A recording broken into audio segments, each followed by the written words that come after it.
M. Goïng Alain, inspecteur des soins infirmiers, enseignant à l'INFAS le Poitiers. Dans le cadre de la mise en place de l'Ordre national des infirmiers et infirmières de Côte d'Ivoire, institué par la loi numéro 2022-794 du 13 octobre 2022, j'ai l'honneur de conduire la liste Intégrité, Dignité et Excellence. Cette liste donc se propose d'apporter des précisions dans l'organisation de la profession. Cette liste veut mettre de l'ordre dans la profession.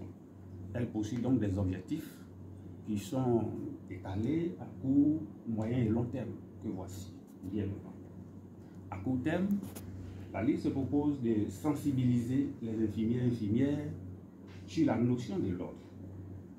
Donc, organiser des missions éclatées d'explication du code de déontologie sur l'ensemble du territoire national. Elle se propose également d'établir la cartographie nationale des infirmiers et infirmières de Côte d'Ivoire. Déjà, cela va s'étendre sur la première année après la mise en place de cet organe. À moyen terme, installer les conseils régionaux et départementaux avec l'accompagnement de notre tutelle. Ensuite, rendre disponible chaque année et à partir de la deuxième année le tableau pour un meilleur suivi. La liste se propose également de veiller à la qualité des actes de soins dans toutes les structures sanitaires publiques que privées. Elle doit se doter d'un siège dans la capitale, à Yamoussoukro. La liste prévoit d'organiser régulièrement des séminaires, qui sont des séminaires de formation sur des cadres juridiques et réglementaires. Elle doit contrôler le titre et la qualité de tous les professionnels infirmiers en activité professionnelle sur toute l'étendue du territoire national. Cela est extrêmement important.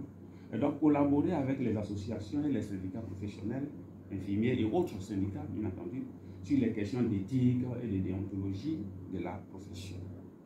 La liste se propose également, à court terme, d'inscrire tous les professionnels infirmiers au tableau de l'ordre, dès la fin de l'obtention du diplôme d'état d'infirmier et surtout dès l'affectation. L'inscription au tableau de l'ordre, bien entendu, étant obligatoire, la liste IDE se propose d'y veiller inlassablement. À long terme, la liste va promouvoir la qualité des soins à travers des inspections d'encadrement par des poux au niveau de chaque région sanitaire, à travers des journées scientifiques, des suivis, des formations de proximité et des inspections d'évaluation.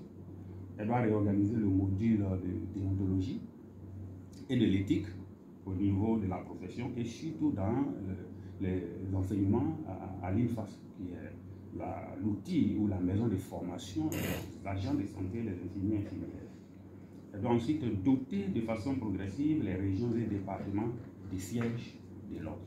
Chaque département, chaque région doit avoir un siège parce que pour être connu, il faut avoir un domicile. Et le domicile d'une organisation professionnelle, c'est donc ce siège. Offrir des bourses d'études aux infirmiers, pour les masters et ceux qui remplissent les critères éventuellement pour la formation doctorale. Il faut surtout célébrer le mérite des infirmiers par l'organisation d'un prix d'excellence du meilleur infirmier ou de quelques meilleurs infirmiers. Œuvrer pour la décoration des infirmiers et infirmières de Côte d'Ivoire qui vont se distinguer par un travail, n'est-ce pas, de qualité. La liste se propose également de créer un journal de l'ordre pour la publication des écrits scientifiques. Il faut exister, il faut écrire, il faut dénoncer les mauvais comportements, etc. etc. Voilà ce que notre liste se propose d'indiquer. En dernier élément, elle doit donner un avis technique sur toutes les questions relatives au recrutement, à la politique de formation des infirmiers et infirmières et relatives à la pratique. Je vous remercie.